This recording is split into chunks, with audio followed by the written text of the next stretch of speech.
अलवर के रामकिशन कॉलोनी कालाकुआ स्थित वेंकटेश बालाजी दिव्य धाम में 16 दिसंबर से 14 जनवरी तक गोदंबा महोत्सव होगा। इसका मुख्य कार्यक्रम 10 जनवरी को होगा, जिसमें भगवान रंगनाथ और गोदंबा माता का पाणी ग्रहण संस्कार संपन्न कराया जाएगा।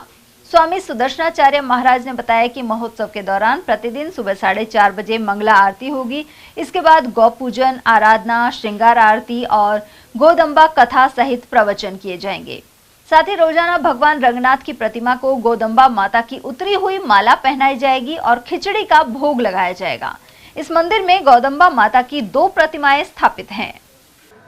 दक्षिण भारत की परंपरा में रामानुज संप्रदाय के जहां पर भी मंदिर हैं, वहां पर ये गोदंबा उत्सव मनाया जाता है, जो धनु की संक्रांति में मनाया जाता है। इसका एक नाम धनुर्मास भी कहा गया है।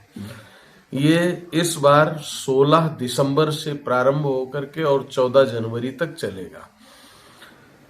पुराणों में इसका वर्णन मिलता है, भगवती राधा रानी का श्री कृष्ण से 100 वर्ष का वियोग हुआ था।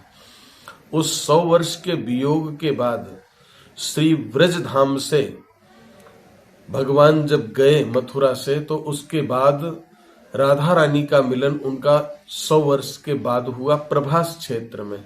और श्री किशोरी जी ने उनसे एक ही वरदान मांगा कि ये संसार की दृष्टि में जो हमारा वियोग हुआ है वो नित्य संयोग में परिवर्तित हो, ऐसा आप कृपा कीजिए। तो कलयुग के 98 वर्ष व्यतीत होने पर नल नामक संवत्सर में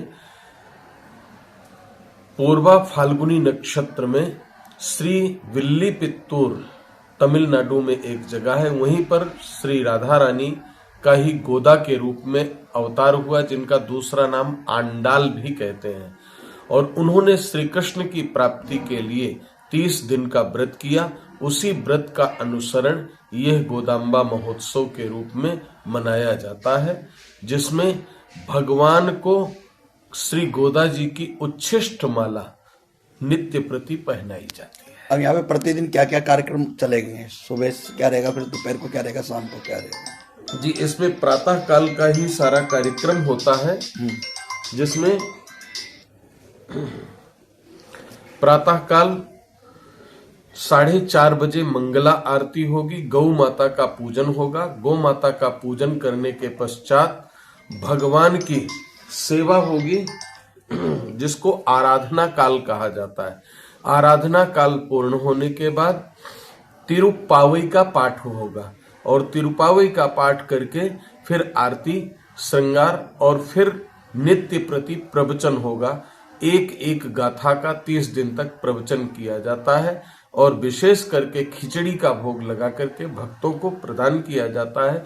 जिन बच्चियों की शादी नहीं हो रही है किसी ग्रह दोष के कारण या किसी कारण से, वो बच्चियां इस व्रत को विशेष रूप से मनाती हैं और भगवान की कृपा से उनका वैवाहिक जीवन सुमधुर होता है और शीघ्र